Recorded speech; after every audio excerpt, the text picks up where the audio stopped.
Andy Bellin, thanks so much for joining me. Thank you for having me. I guess one thing I just want to start off by asking you is, or just to introduce you, like you're a guy who's led a handful of careers. You're an almost astrophysicist. You were an editor at the Paris Review. You're a journalist. You wrote a book called Poker Nation. And you're also a poker player. Which of these careers have you enjoyed the most of the many that you've led and continue to lead? I think to sort of say like the career itself was more appealing than any other. I think this is so much more dependent on like where I was in my life. So when I look back at my career and all the, I just sort of aspired to finding a more public stage upon which to fail. And I just kept trying to do that over and over again. I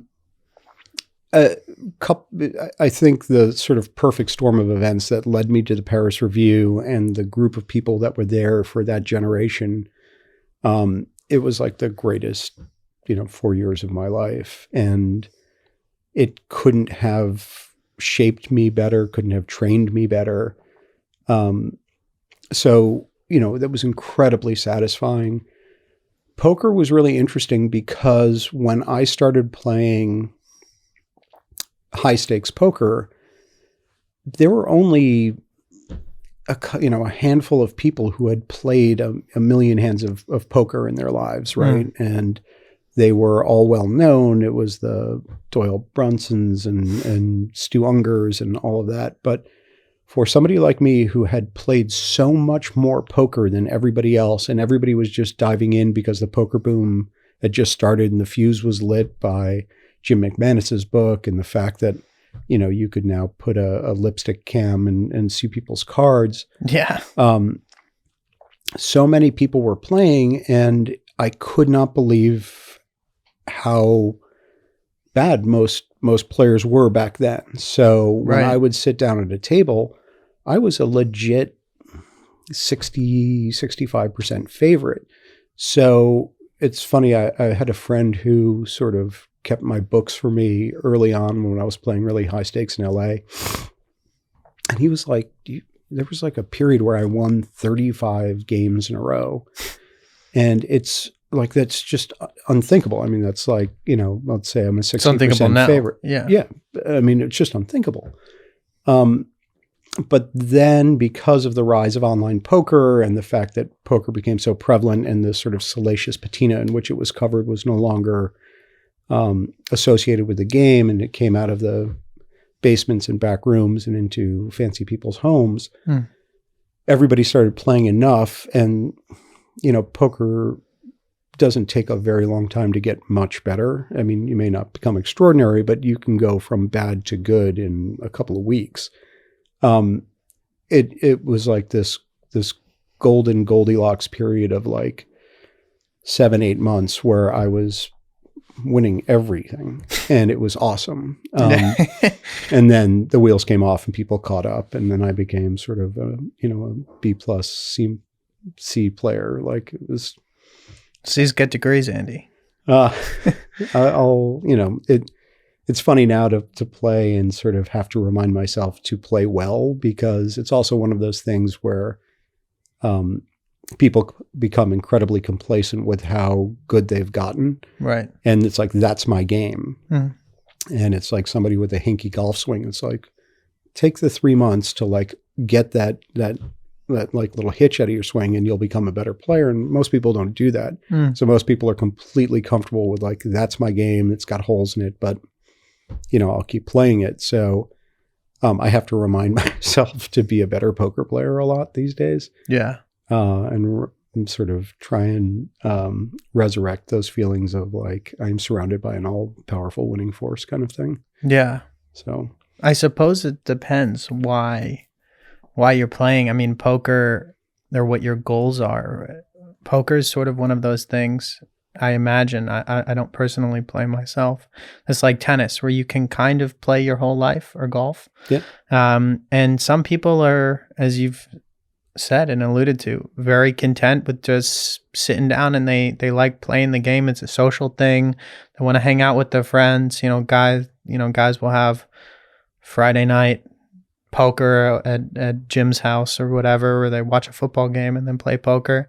And then there's other people who are really playing for the thrill and the competition. So there probably are a handful of people who don't want to get better. They just like they're playing it. They're there for the company. They're there for the camaraderie.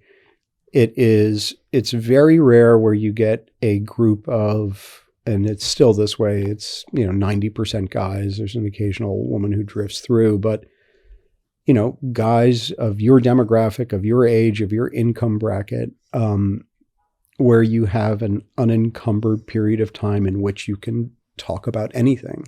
Right. You can talk about, your marriage, your divorce, your health problems. It's funny because I've been playing with the same group of guys, give or take, for 30 years. And where the games were filled with conversations about who we're dating and where we're traveling and the drugs we're doing and the sort of aspirational ideas of where our careers are heading. And now we talk a lot about colonoscopies and, echocardiograms and things. And it's funny because you'll mention something. It's like, oh, geez, I just had that. And it's like, okay, so now we're back in the community of like-minded, sufferers. Yeah. So, but poker has been, while I wouldn't call it the sort of my favorite period of my life, it was the most consistent entree to any aspect of a new environment that I had ever been exposed to. So anytime I went somewhere new, anytime I was in a new city or whatever, you can find a game and instantly become ingratiated into a community. And then now you've got a guy who's got your phone number and like, it's the best. It was the best entree for me to Hollywood. That's sort of how I got an agent and how I sort of have a B-list writer career, is like just you're modest. So I don't know. I like poker was sort of a superpower. It was great. Yeah. I mean, it's amazing how much it sounds like you can learn about, first of all, about a person, but about a city, about a place, an industry, all these kinds of things just from sitting across a poker table. Because the business of poker, it sounds like, is sort of figuring things out about people, and then people share things about themselves, and you're always constantly evaluating. Like, what better way to learn about something new than to sit down and play a game where you're constantly being evaluated and evaluating not just everyone around you, but like everything around you as well. Yeah. There's a group of guys that we were in, we would go to different tournaments together.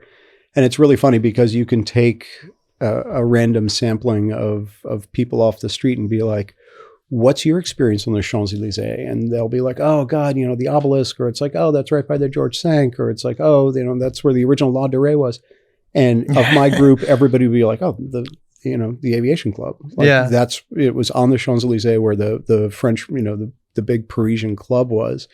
And like, we all discovered the hotels around there because they were across the street and we're such degenerates that we couldn't like dare to take the metro somewhere. So it's like we needed to walk to the club. Yeah. And thankfully it was in the middle of the best district in Paris. But like, that's how we as sort of misfit poker players all found these little pockets and communities in all these various cities. Like, in Australia, what was the Cave Casino. And it's just like, it's always the best, for me, the best way to sort of get introduced into a place when I'm there for the first time. Absolutely. On the subject of learning things from the game, I guess one thing I want to ask you is, what are some lessons from the poker table that you have applied to your life?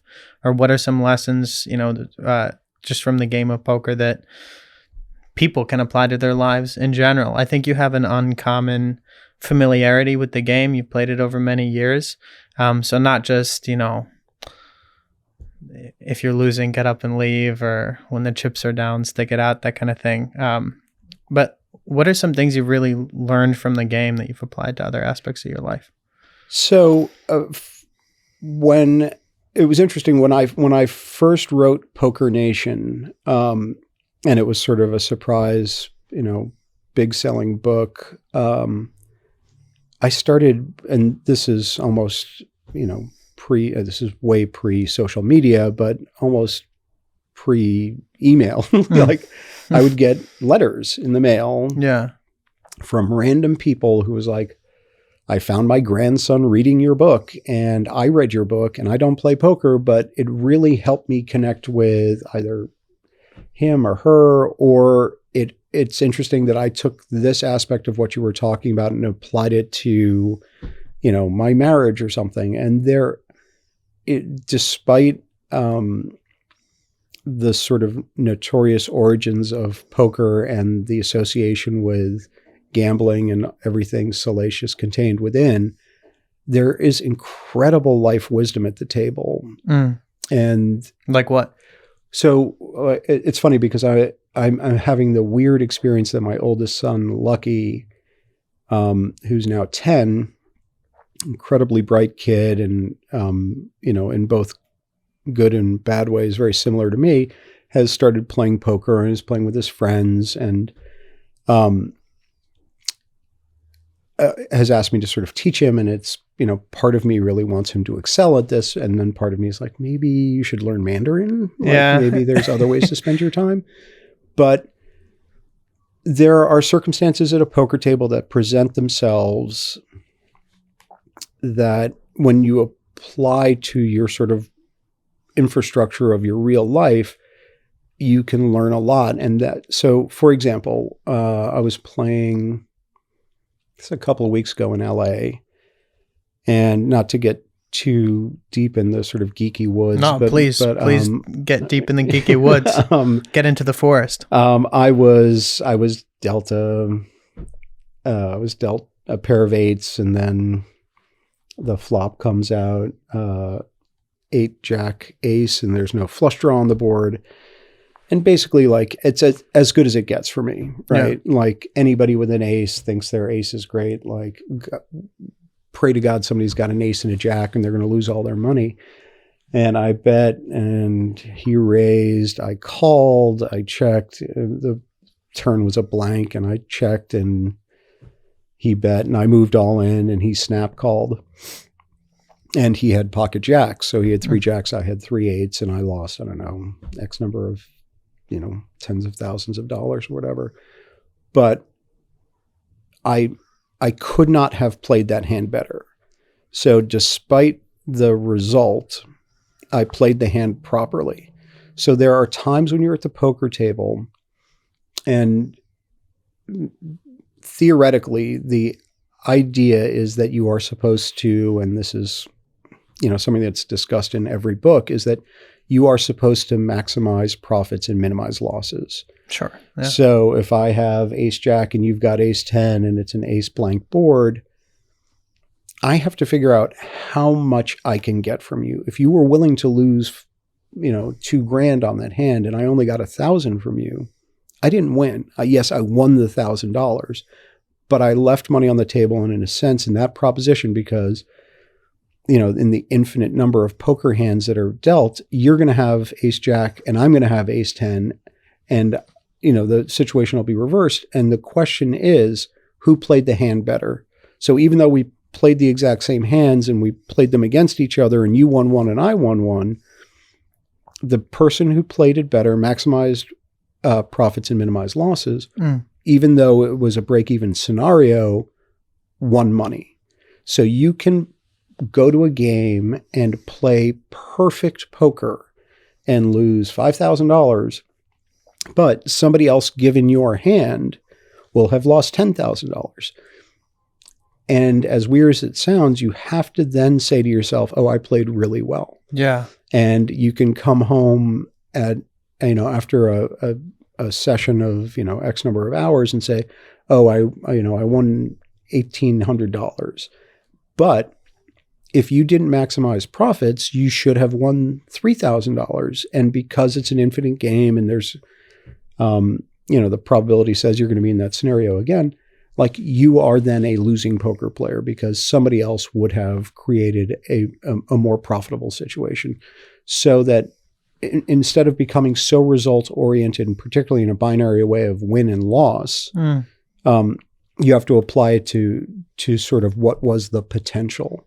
So it's sort of, for guys who are in, and this is a very pokery conversation, but guys who are sort of like in marriages that are okay. Yeah. But they're still in their marriage and like they are making it function, but they are not making it function as well as they can, or they're not accepting that this is like an unfortunate scenario. They're just sort of used to sort of cruising along. And the idea that even in a scenario that is a win, like I'm still married, you can make it better. Right. So there's a way to say, like, do not focus on the binary reality of like the box is checked and I'm still married as like something that's a successful notion. Like go do it better. Yeah. So these are things that I sort of try and apply to life, that they're, like that hand is what we would call a cooler hand, where you are designed, manifest destiny. When the cards were shuffled and dealt, you're going to lose all your money. Yeah. And you have to accept that as that is, that's why they gave you the batting helmet. Like occasionally a pitch is going to hit your head, but then the task for you becomes, can I not let that affect my play? And it's interesting because there's a big chip phenomenon at poker where it's like you sit down, you win your first two hands, and now everybody else has got 3,000 and you've got 8,000. It's like, oh, I'm a tough guy. I'll start betting and raising and making people uncomfortable because I can absorb their stacks. That's easy to do. Like anybody can play, big stack poker. And it's like having a first date in Venice. Like if you're not happy and getting laid and it's not the time of your life, like it's, that's the easy part. It's like what happens when you come home is when things get difficult. So, if you get a cooler hand on your first hand and you've got, 5 more hours to play poker and you're already $1,000 down or $10,000 down, whatever stakes, if you can remain composed and just feel like I'm starting the game fresh and not focus on that gnawing reality of I'm already $1,000 down. Yeah. That's part of sort of being a successful poker player. And it's also being a successful businessman, of not saying like, shit, I bought that stock at 40. It's now 20. It's like, do you want that stock at 20? And instead of focusing on I'm X number of dollars in the hole, can you objectively evaluate the scenario so that your actions are going to be dictated by the right amount of information that is leading you to the proper decision? Yeah. And it's really interesting. You watch guys who play poker at my house, once, twice a week, 4 years. And it's a phenomenon common at every poker table where players accelerate their aggression towards the end of the evening if they're down. The whole phenomenon of being on tilt, so to speak. Well, so being tilted is one thing, but these guys are trying to get even. They don't want to go home to make and say, I lost $100. And the idea that poker is an infinite game, and if you stop saying, oh, I broke at this moment, right?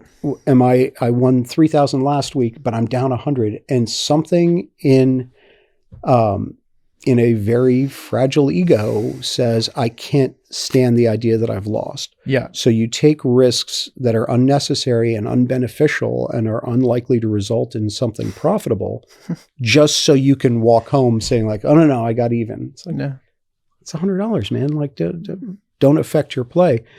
And that becomes sort of a death cycle where you see these guys on the last round just start pumping money. It's like, even, great. Right. And that happens in tournament poker a lot. And there are a couple of guys like Eric Seidel and Phil Ivey who recognize this phenomenon where if you're, so in poker tournaments, basically, if they're $1,000, they pay out usually the top 10% of the people. Yeah. So 1,000 players, if you're the 899th person knocked out, you get 0.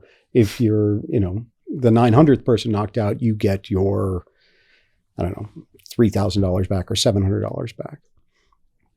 So they announce like how many players are left. And when it gets close to the bubble, that moment where you're going to actually make the money, everybody in the room freezes. Nobody plays a hand. Nobody wants to be the one who busts. And like being the bubble boy is absolutely the worst thing that can happen. You're the guy who stands up and it's like, had I just folded that hand?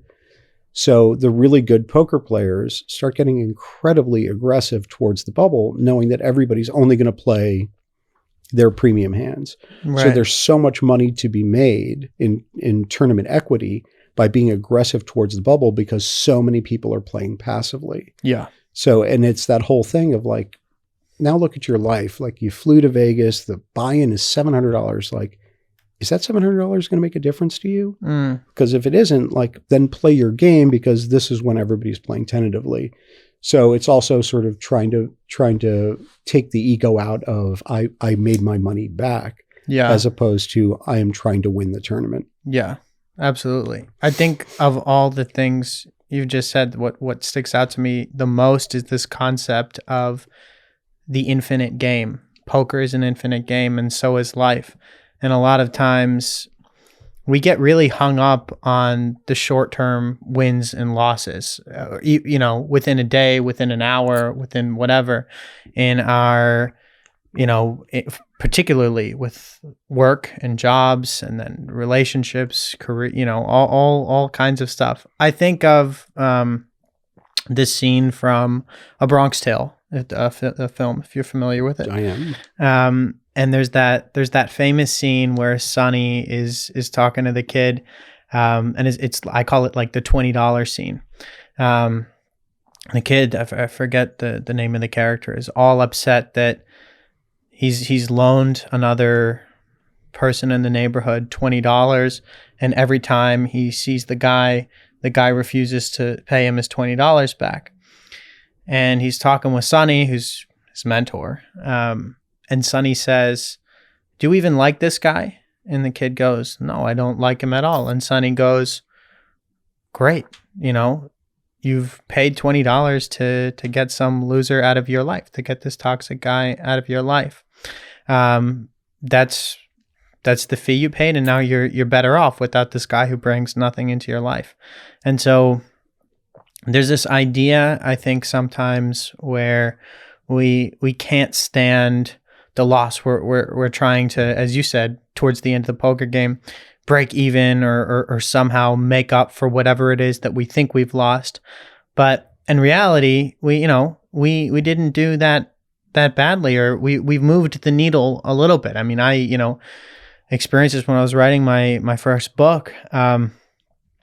Sometimes I would be kicking myself at the end of the day because I didn't get through as much writing as I wanted to, or because what I had wrote last night while drinking scotch that I thought was brilliant wasn't so brilliant when the sun came up. Hate it when that happens. It's like the genius feeling that we have sort of fades away with the darkness of the night, and then we wake up and we realize, oh wow, this is trash. I can't do anything with this. I've been there. Yeah. The thing that you also have to recognize, and it's really weird to do the math of poker in a really objective way, but I found this out early on in my poker career that there are very few profitable poker players out there. Right. And it's sort of the 1849 phenomenon where it's like where the 49ers would go out to strike it rich, and the idea was that it really isn't the guys panning for gold in the river who get rich, but it's the guys who sell the picks and shovels. Yeah. And those are the guys who are making money. Yeah. Everybody else is just a sort of like a statistical underdog. Yeah. Some people strike it rich, but for the most part, the money is being sucked out of the system. Yeah. And poker, whether you're playing at a VA or at a casino or online, there's always a rake. Even in my home game, I don't rake, but could you define what a rake is for a rake is an X number of dollars that are taken out of a pot. So if you're playing, it's a security measure. So the dealer at the casino will either charge you time, so every hour they take $5 from you, or if the pot is $100, they take $5 or whatever it is. So there's money. It's not a zero-sum game, right? So it's a decreasing sort of revenue that you're competing for. So it starts out with everybody buying in $1,000. So there's, supposedly $9,000 at the table, but everybody's giving away $5 for the first half hour. And then, so now you're playing for $45 less. And then there's less and less money on the table. So even in my poker game, we have a dealer and we tip the dealer, and she ends up making, $100 an hour basically. And so we play for 5 hours, and basically everybody has handed in $50 to play poker for free. Right. For the convenience of not having to shuffle cards and worry about who's misstealing or anything. So to break even, you have to be a 5% favorite, so that, just looking at it mathematically, most people at the table are going to lose money. Right. And that's the phenomenon across poker. And it's really interesting, but we were talking earlier about when the pandemic happened and we finally figured out, my group of guys finally figured out after a couple of months, a way to sort of resurrect our poker game on an app and then Zoom, and sort of everybody was so happy to see each other and play.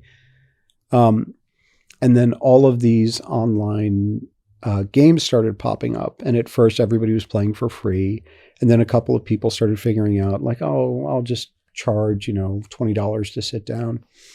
And a guy we knew, a pretty smart guy, just said, I'm just going to start running a game every night and charging, I don't remember what it was, whether it was $20 or $40 or $100 to play.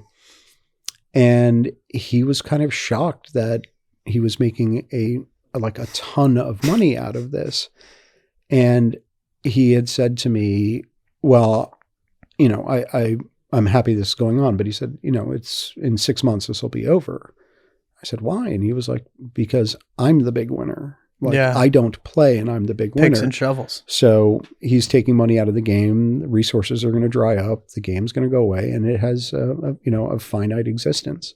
Yeah. So that's where poker is very weird, is that even when you're at a friendly game, whether you're playing for dinner or the dealer or whatever, it's very hard to be a profitable poker player. Yeah. I guess you have to accept that going in. It used to be the case in Formula One where, there was that great movie Rush that came out, and I think it was 2013, about the 1976 season, and James Hunt and Niki Lauda. There's another great book called The Limit by Michael Cannell, who's a journalist, about Wolfgang von Trips and some of those guys that were old Formula One drivers back in the 60s. And so, you know who these people are. So it used to be common knowledge that, drivers would die every year. You would start off the season and then you'd have X number of drivers starting out. I don't remember how many it was back then, 25, maybe 30, or it's between 20 and 30, I guess. And some people wouldn't make it to the end of the season. They would perish. Personally, I'm of the opinion, and I'll say on the record, that I would like death to be part of Formula One again. I think we don't have to hash this out, but I think it's gotten far too safe. I think the technology has gotten too sophisticated. You have the halos, I liked it when the Formula One drivers died because there was an element of thrill and glory to it. And there was an element of incurring risk. You are inherently incurring risk. I think also the driving was more pure back then. Now I think technology plays too big of a role in it. Who has the better car, or who has the more sophisticated suspension system?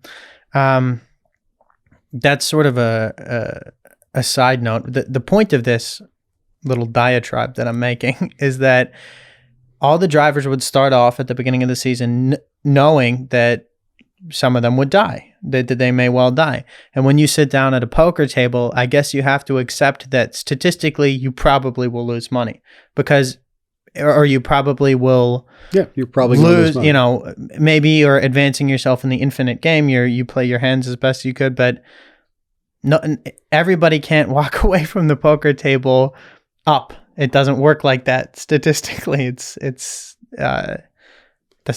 not possible. Yeah. So the analogy is everybody thinks they're good in bed. Yeah. And, just anecdotally, I think the statistics are right on, like 60% of poker players are losers, and I assume most, 60% of people don't know what they're doing. So it's a good analogy. Yeah.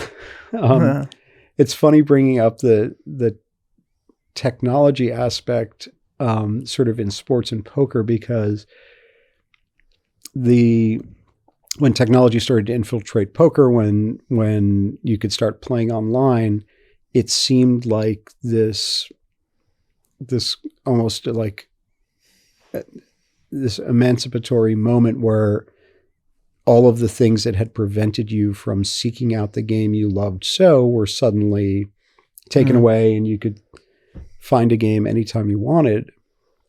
And in the same way that the sort of algorithmic manifest destiny of every sport ends up ruining it, where home runs and strikeouts have ruined baseball, and the understanding that the 3-point line is the only thing that matters in the NBA.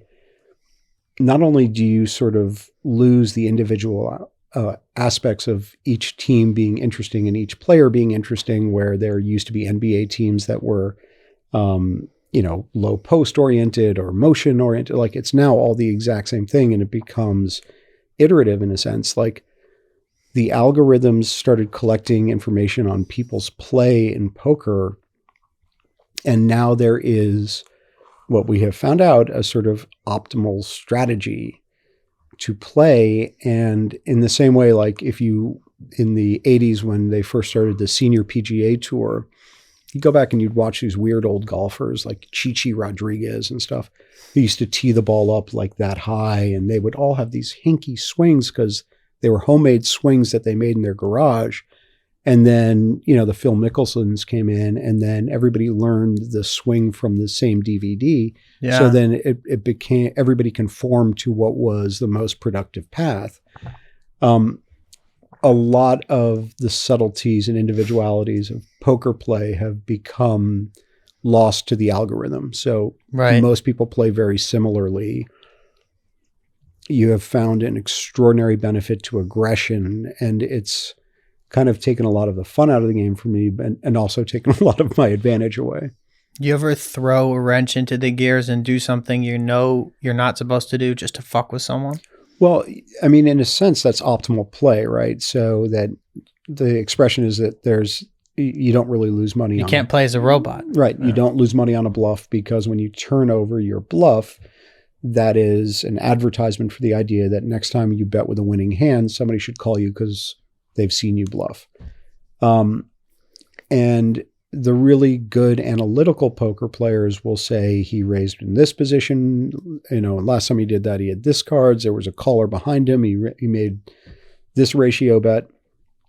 And you can sort of pathologize through the actions, like a range of hands to put him on or her on. And a lot of that is now sort of baked into almost every player's strategy. So being able to do something completely out of the ordinary is almost essential to not being a too predictable player. Yeah, no, that makes sense. Another thing I want to dig into, and we were talking about before, is this concept of being able to win by losing. So it plays out at a few levels. On one level, it's an infinite game. You're moving the needle. You may not have maximized your profits, but you minimized your losses. You played the hand as well as you could. But another thing I guess people should keep in mind is that every person, it sounds like, I mean, this is your world, not mine, but it sounds like every person goes to the poker table with different intentions. Maybe not the guys you play with every week, but if you go to a new game, you may not necessarily know immediately why people are there. Some guys, I'm sure, particularly in the entertainment industry, just like hanging around celebrities or say, I played poker with XYZ. Some guys might like, the networking aspect of it. They are paying, they know that they're going to lose money. They set a cap on how much money they're going to lose, say $10,000, because they're a shit poker player. And they go there for the sole purpose of networking and making connections. And they're like, I've paid a $10,000 fee for an introduction to XYZ. Yep. Or XYZ, as they say in Australia. Other guys may go to the poker table, as we said before, because, they're not partial to the idea of a therapist, and they just want to chat with some strangers in a bar they'll never see again. Other guys might go to the poker table because they're addicted to gambling. Other guys might go because they like the social aspect. I guess everyone, there's this, I'm interested in this idea of like, some of these shrewd guys, I'm sure, and girls will go to a poker table knowing that they're going to lose, but they've lost money, but they accomplished whatever their goal was, which perhaps meeting this person who will be a good business contact for them, or maybe they just were enamored with the idea of playing with, I played poker with this famous person. Yeah, it's the same thing you were talking about from Bronx Tale, the $20. Like, there are so many ancillary benefits to it, whether it's the therapeutic process, whether it is the sort of soothing of seeing other people of your demographic ilk, in similar situations. It's that sort of Boston Commons sort of community ground of like, let's all meet here and then sort of tell tales of our travels abroad. So there's a community aspect, there's a social aspect, there is a networking aspect, there is a starfucker aspect. There are so many reasons why people sit down, and the truth is that probably for home poker games, 80% of it is not money. Right. And it's interesting because I've had this game that I've shared with a couple of people for, I guess, almost 30 years now. I keep thinking that. It's so stunning. And the only rule we have is like, be interesting, and you're not there trying to make money. Right. Like, you want to win, but you're not grinding somebody. You're not trying to hurt somebody. You're not trying to make sure they can't, pay their kids' private school tuition. Like, nobody wants anybody to get hurt. Yes, I want to beat them all. And, there are a couple of guys who I love dearly who, when they lose, it brings me joy to the likes of which I cannot describe. Right. But the least important part of it for most of us is the idea of making money. Right. Like, that's not what we're there. We're there for the therapy. We're there for the camaraderie. We're there for the break from the bliss of domestic life. Like, we're there for other reasons. And I would say that everybody, 90% of the people at a poker table, even in Vegas, are exercising some sort of demon, whether they're punishing themselves, whether they're substituting, The masochists at the table. Yeah, sure. Like, I deserve to lose. You see those guys. Can you tell when you sit down, how quickly does it become apparent that this guy's here so he can meet investors? This guy's here because he's a masochist. This guy's here because, he just had a fight with his wife. And this guy's here because he's, in your words, a star fucker. I like that word. It's a good word. But how quickly can you figure out people's game? Not poker, but like what their motivations. It's pretty apparent. I mean, there are times when you're at a table and there's a guy who won't stop asking questions, and then there are guys who are so clearly playing overly aggressively, and it seems like they are determined to lose everything they have, and that guy is, punishing himself for being a shitty dad or, doing whatever. It becomes pretty clear pretty quickly. And that's always been some of the more appealing aspects of poker, is the sort of the psychological endeavors of everybody you're in contact with. Right. And it's sort of my favorite part of the game. And there's a line in Poker Nation that the only thing stranger than a poker player is the guy sitting next to him. And that's always been, my favorite aspect of it. Although, in truth, is particularly at like a table in Atlantic City or Las Vegas, 80% of the people are there are boring as shit. So, fair enough. But,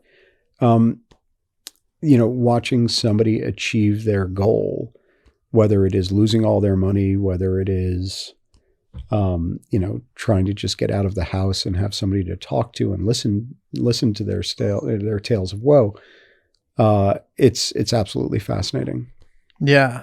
I mean, you mentioned in the games that you play in, your one rule is you're not playing to win. You're not going out of your way to hurt someone or to be mean. And perhaps you can't answer this question because you know some of these people or all of them. But so I'm asking more generally, not about the specific circumstance. In the film Molly's Game, which I don't know how historically accurate it is, I haven't looked into it. There's the portrayal of one of the protagonists, player X, is that he gets off on fucking people, basically. Or there's that line, like, I like to destroy people's lives. So without naming names or even talking about this particular circumstance, do you ever find in a poker game that there are like mean people who, get off on like punishing others? They like, hurting. They like to hurt. So, Molly's Game was a really fun period of my life for a very short period of time, because that was sort of the golden age of poker in LA, and everybody was playing, and there hadn't been a third party that had taken out money from the game yet. So everybody was whole and healthy and happy, and it was fun, and we were young, and it was cool. And I mean, I don't want to sound shallow, but it was awesome. Yeah. But, and, as to the specifics of the movie or whatever, like, rule one of Fight Clubs, you don't talk about Fight Club, but, fair enough. There are people who show up at a poker table with an extraordinary chip on their shoulder, and the way they exercise that particular demon is, it's a very pernicious application of the idea of, I can do this to you. I am smart enough. I am powerful enough. I am cool enough, whatever it is. Right. I can take that from you. And there are people who have accelerated that to going hyperbolic, which is just like I want to take it all from you. Like, there are guys I have met who have seen people's lives fall apart because they've lost so much at poker, and it brought them tremendous satisfaction that I can change that guy's life. That's not very nice. It's not right or wrong, black or white. It just is. I don't think it's very specific to poker. I think there's a schadenfreude to all of us. And I don't remember if it was like Kurt Vonnegut or whoever said, like, it's not enough to succeed. You have to see your friends fail. But, there was, it is. And it's not everyone plays like this either. It's just something that you see in the same way that you see weird shit on the subway sometimes. Like, so I had written a movie a long time ago in 2009 about a young woman who was the victim of an internet predator. And Trust with Clive Owen and Catherine Keener and Viola Davis. And I did a ton of research and met with a bunch of FBI guys and worked with the Rape Treatment Center in LA. And we were talking about the phenomenon of pedophilia. And what they had said to me was that you can take any one of these handful of jobs that gives you access to young people, whether it's a coach or a priest or a teacher or a camp counselor, whatever it is. Yeah. And across the board, it is, because you have put yourself in that position, it was something like 6% of those people are sick. They have a disease. And it didn't matter if it was a priest or a hockey coach, 6% of those people who have taken their life in a direction where they were exposed to children did so for nefarious reasons. I don't think poker is more of a sort of den of thieves than any other of these hyper-competitive fields, whether it's finance or whatever. But I would say that it's probably 6%, that there are 6% of the people there clinically detached enough to see success as somebody else's failure. Right. And I'm sure that's true in banking. I'm sure that's true in real estate. So that, I mean, it's not a phenomenon that is specifically reserved for poker players. My gain is your loss. And there are individuals who take that to, an exponential degree, to the point of, I can take everything. Right. Where is this 6% statistic from, by the way?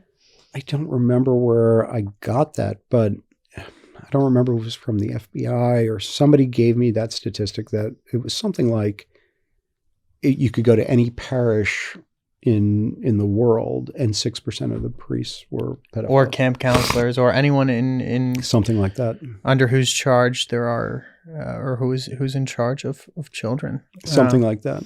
That makes sense. And I don't, as you said, think that poker necessarily brings out things in people that aren't already there. Someone once told me, in another context, this girl, I think, was talking about her boyfriend had he would act like an idiot when he took drugs. It was nothing like violent. There was no like sexual violence or physical violence or anything like that. But she's like, oh well, it's just because he was really high. And my friend intervened and said, no. Drugs don't make people do anything. Like drugs don't make people do things. People make people do things. It's not bringing out anything that's not already there. Now, of course, you drop acid in the forest, you're going to start hallucinating. But I guess what I'm saying is that these behaviors, you shouldn't misattribute them to drugs or to poker or to anything. It's the person. At the end of the day, is take personal responsibility and assign blame where blame is due. Yeah. So poker in that way is this sort of fabulous either kaleidoscope or litmus test where, whatever, I forgot, maybe it's the Balinese shadow puppets where, you're not looking at the light, but the absence of light. Like it's a great way to find somebody's spirit animal, like whatever they are. And it's the same thing with alcohol or stress or, like what really is beneath the surface. And a lot of the times the content of the character is completely absent. Yeah, true. True. And I mean, to the extent that I can say it's true in other aspects of life, I can't say it's true because I've never played poker, to be honest. What do you have to say, Andy, on the subject of taking your beatings like a man? I'm not sure anybody gets great at failing. But I would say, like, accepting the fact that just statistically you are supposed to lose a lot of the times. And sorry, I'm going to really out myself for the nerd that I am, but there was a great Star Trek, please do. Star Trek episode where they bring up, and actually it might have been a movie, but they bring up the there's a test at Starfleet called the Kobayashi Maru. Yeah. And it's basically, it's a scenario under which you cannot win. Yeah. You can't save the people and save the whatever. Yeah. And they're not actually trying to watch you problem solve. They're watching how you cope with the failure. Right. And famously, Kirk was the one guy who beat the Kobayashi Maru because he went in and reprogrammed it or whatever. But there are certain scenarios in poker, at the poker table in life, where it's a fait accompli. You're done. You're going to lose. When it's your time to die, you die. Yeah. And I wouldn't quite phrase it as taking it like a man. I would say, don't make it unproductive. Like, right. So I describe in Poker Nation as somebody going on tilt when they start just playing irrationally and over aggressively and trying to make up for money that they lost. Like, it's not their money anymore. It's somebody else's money, right? So you're not losing now. It's just, you have a smaller stack of chips. That's it. Going on tilt is like playing in a tennis game and being so angry at your right hand that you've decided to play with your left hand and swing as hard as you can at every ball. Like, it's just not going to work. But it's so common. Yeah. And it's again, but then now it becomes more of an esoteric sort of exploration of like why you're at the poker table, because then you see the people who are punishing themselves. Right. But so if you can have a cooler hand where you've got, the nut flush and somebody river to straight flush, and you are a huge favorite, but this is going to happen to you. Like, if you play enough poker, you're going to see every combination of cards and bad beats. If you have enough composure to just be calm and say, okay, that happened. Now let me get back to my game. Then that is actually a productive strategy that's going to put you in a position, because everybody else at that table is going to take a bad beat. And if they go fucking bananas when they go, on tilt and get a bad beat, then it's your advantage. You can take advantage of them. And if you don't do that, then there's the difference between maximizing profits and minimizing losses. Like, any other person in that seat would now go apeshit, and you don't. So you have minimized losses. Right. So however you want to phrase it, taking your beatings like a man or whatever it is, like, if you can separate the emotional reaction that is inherent in any one of these, what feels like cursed scenarios, then you'll be a profitable player. Yeah. Just for the record, I took that phraseology off of the product description for your book on Amazon. Taking your beatings like, I'm sure you didn't write that yourself. Or I don't know who wrote that. I probably didn't, but I don't know if it was written. But no, I mean, the phenomenon you've described and sort of how to deal with it makes a lot of sense. Have you ever, Andy, gotten up and just walked away from a poker game for XYZ reason? Like, the people weren't pleasant to be around, or it was a dangerous situation, or whatever? Don't need specifics. Yes, like not enjoying the company happens all the time. Dangerous situation happens infrequently, but certainly happens. What, with like firearms or something? In the underground clubs in New York City, there were a number of unsavory characters, and places had been robbed, people had gotten shot. Like, so you're also playing with guys that are occasionally volatile enough that it may lead to something else. So yes, I've walked away from tables where I was like, don't want that person in my life, basically. Certainly have left because it's boring. Certainly have left a number of times where I did not feel like I could control the frustration from a bad beat. Yeah. So that takes discipline, though. I mean, that's everything we've been discussing. Yeah. Playing on tilt, minimizing your losses. If you're not in a right head, you wouldn't drive drunk. You shouldn't play on tilt. If you know. Yeah. And if you can't control the tilt, then just get up and go, and you'll play tomorrow or the next day or whatever. So I have done that many, many times. Yeah. And also every once in a while, like, each game has its own dynamic and its own feel. And it's this sort of, if you try and pathologize the mentality at the table, you can say, oh, that person is table captain and they're raising 6 out of 10 hands, and that person is a calling station and all this kind of stuff.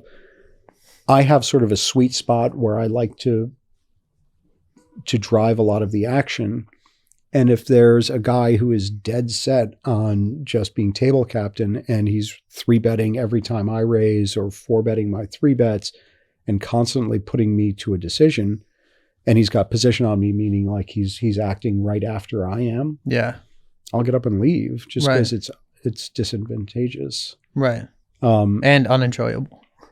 Yeah. There was a friend of mine was telling me this story who's a great guy, like one of the best poker players on earth, Antonio Spendiari, who's known as the Magician. He's like one of the greatest players, but just an awesome guy. And he has played so much poker and made so much money and gotten so good at the game that like there is no scenario under which he should be uncomfortable at the table. Yeah. And there's one player on earth, and I feel the exact same way about the guy. And I sort of like watched him go from somebody who didn't. What's his name again? Sorry.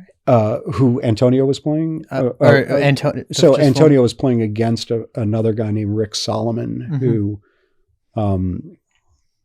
like when I first started playing with him, I wouldn't play heads up with Rick because he was so bad and I didn't want to take his money, but I was, helping teach him, this and that.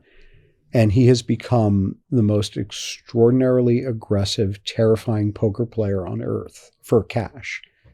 And like Antonio, like saying he walked up to some, $1 million buy-in and sat down and he just looked over, and the person directly to his left who has the best position on him because he gets to see Antonio act 9 out of 10 times or 8 out of 9 times, depending on how many people are at the table, was Rick. And he just kind of looked at somebody on the other side of Rick and was like, I will just hand you $20,000 to switch seats with me. Yeah. Like he was willing to eat $20,000 to just not have Rick have position on him. Right. So there are, there's situations where it's not to your advantage. Yeah.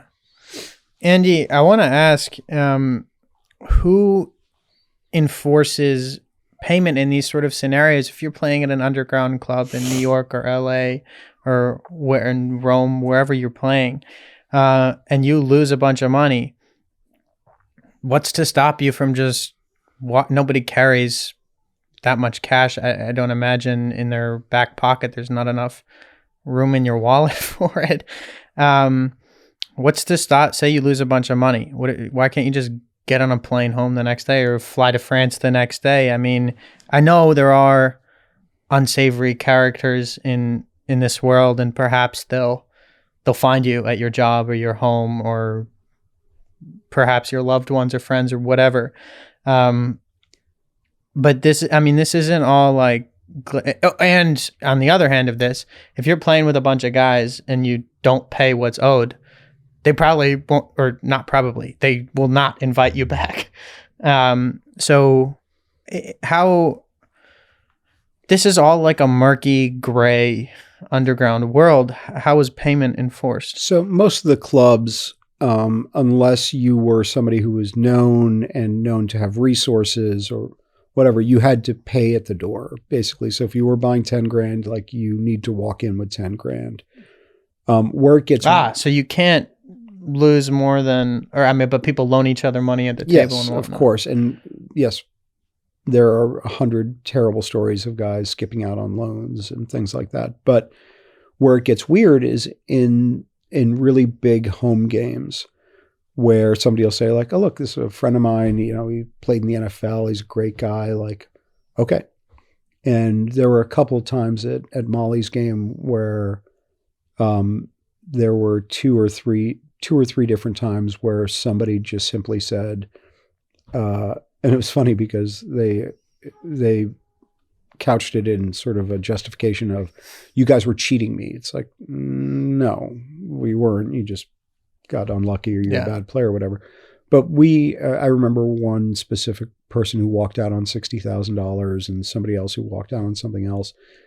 And the truth is, like, what are we going to do about it? We're going to go beat up the guy? Like, but that, I mean, that does happen in some of these. Like you watch the movie Rounders, for example, like it's fiction, or maybe be careful about what table you sit down at. I would say Brian Koppelman and David Levine had probably the greatest, most accurate depiction of New York poker, but that was sort of underground clubs and stuff like that. But,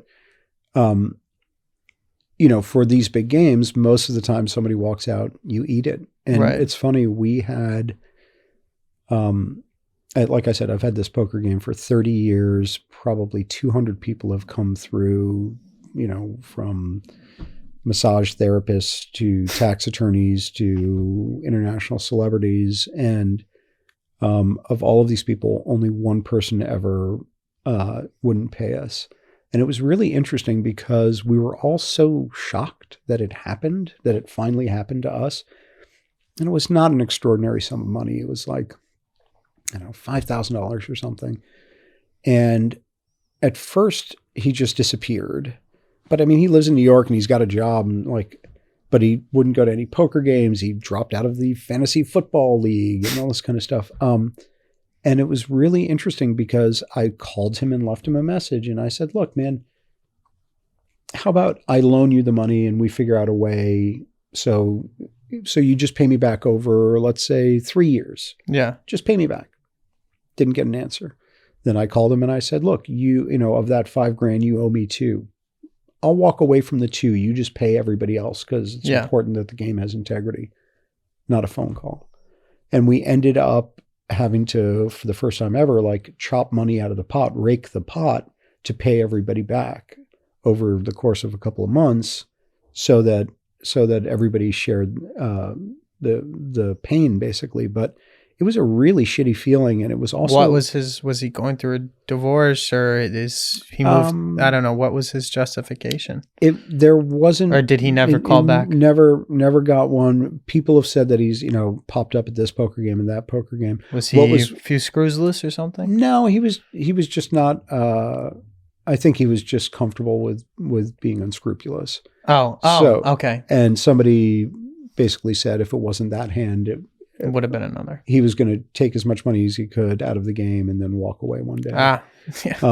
And it was interesting. There was great justice in it because he had, I mean, this is again, deep in the nerdy woods. It was a $20 situation. He wasn't a great guy to have around anyway. Absolutely. But also he ended up winning a friend of ours fantasy football thing for $3,000. And we called him and the guy gave us the money.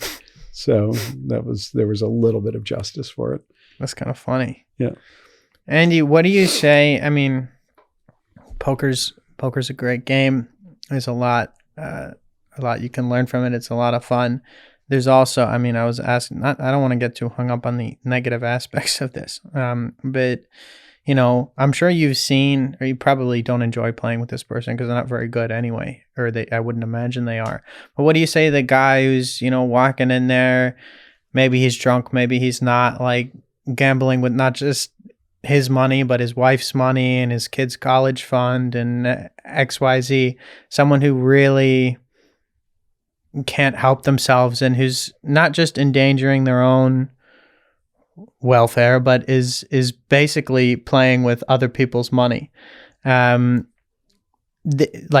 A person who's truly addicted to gambling. In Australia, there's pokies machines everywhere in all the bars. They're like slot machines. And I see guys sitting in the poke. I don't play them, but you see guys, they can't help themselves. 2 a.m. smoking cigarettes. Yeah. So the question being, poker is not always played for the right reasons. It's gambling in any form can be an addiction. I don't know. What do you have to say about this? It's not unlike any other substance which brings you pleasure, who's sort of got inherent potential dangers in overuse and lack of moderation. It's funny because actually I don't know this to be true, but I think it's true. But I tend to say things like I know what I'm talking about. But I think the are you an alcoholic question our questionnaire is, like, has drinking affected your reputation? Has it hurt somebody else? Has it caused you to lose self-esteem? And I think the AA and GA, the Gamblers Anonymous, like they're the exact same questions. Yeah. Just take out, alcohol for gambling. So when you see somebody in the throes of something, it's really awful. And we talk about it. We had one friend who was playing a lot, and, we actually asked him to stop playing because he was playing badly and he didn't have the money to lose that he was losing. And we actually had an intervention, and it was like sending in the same way that you would with someone abusing any other kind of substance. Yeah. It's very difficult to walk into a table in Vegas and be like, that guy's there punishing himself. That guy's, spending his church money. But it happens all the time, and you try very hard not to be around it. And although it is parasitic by nature, you don't want to be taking somebody's money. Yeah. When it's not theirs. There are all these stories of one of the Molly's Games stories was a finance douche named Brad. I can't remember. Brad something. Oh, from the movie, the hedge fund guy? Yeah. And Brad was... This is not his real name. All right. I actually think it was his real name. They called him Bad Brad in the movie. And I think his name was Brad. But anyway. Anyway, yeah. I only played with him 2 or 3 times, but he was playing with his client's money. Yeah. And it was amazing because a special master was appointed to try and claw back where the money went. And all of a sudden, guys from our poker What's a special master? A special master is somebody the court appoints to try and track down where all the Madoff money is. Oh, yeah. So Madoff's boat gets sold and his house gets sold, and he's got $10 billion in debts, and they raised $2 million. Yeah. They break it up pennies on the dollar to repay the people whose money was stolen. And the special master found checks written by Brad. I'm almost sure his name was Brad. Finance douche Brad. Yeah, finance douche. To poker players. Yeah. And those guys got phone calls from the special master saying, you have to pay them back. No. And it's like art restitution, And these guys basically, some of them were like, fuck you. But I think most of them were like, it's not worth the hassle, and ate the money. And which sucks because had, let's say they won 20 grand at the table that night, somebody else won 40, Brad paid this guy and somebody else paid the other guy. The other guy's money's fine. And the person who Brad paid just depends who paid out. Yeah. Right. It's just bad luck.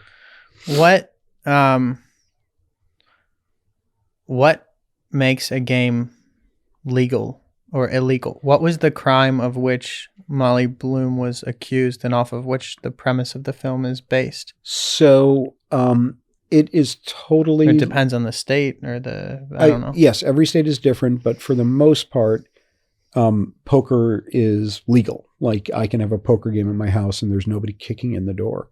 Where it becomes illegal in New York, and I think this is true in Los Angeles and in California and in other states, is when there is a third party taking money out of the pot that isn't playing in the game.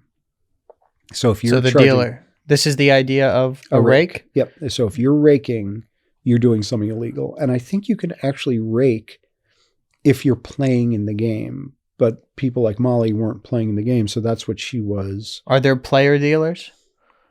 There are not usually player dealers, but there are host players, guys who are like, come to my house and... No, that's what I mean, like someone who plays and deals at the same time. No, like, so there will always be a dealer who's never playing in the game. Yeah. The Mayfair Club was the last place that was sort of self-dealt. What's that? The Mayfair Club was the club that was in Rounders. They called the Chesterfield, I think, which was the original poker club in New York City down in the 1920s off Park Avenue, where I first was exposed to poker, and it was when you were like 20 something or younger, late teens, early 20s, and it was glorious. It was just great. There was late teens. There was a poker game every night. Yeah, interesting. Is the idea? I'm getting to the final few questions. Sure. But is the idea of a rounder sad or beautiful? Wow, that's a good one. So in the old days when there wasn't this, maybe start out by defining what a rounder is. Rounder is a poker player regular who makes the rounds and goes from game to game and is a profitable enough player that he can beat the rake and makes a living off of playing poker. And I think before there became a poker industrial complex that was sort of profiteering off people's misery and going bankrupt and broke, there was something wildly romantic about the idea that you have a chosen profession that is an extraordinary skill, because even though poker is becoming more and more algorithmic, there is art to this. There's reading people. There is gut feelings that are, your spidey sense. And I always found it incredibly romantic that if somebody, Nixon financed his first campaign through poker winnings from the Pacific. Like, there were people who were good at this and made a living honestly. And I always loved that. And now that it has become corporatized and sponsored and all this kind of stuff, it's like any industry. It's so stacked against the little guy that when people tell me that they aspire to doing this, I'm like, dude, do anything else. Yeah. Unless you're selling the picks and the shovels, you're going to get crushed. It's a good metaphor of it. Returning to this sad, beautiful analogy, you think I'm not asking, I guess, whether you'd suggest somebody become a rounder. I don't think you would. I don't think anyone, I don't think now anyway, anyone would tell an 18-year-old kid, who's asking what he should be when he grows up, that you should be a rounder. Where does this fall? I mean, it's not also a clear cut spectrum, but being a rounder, sad or beautiful? In the old days, it was beautiful.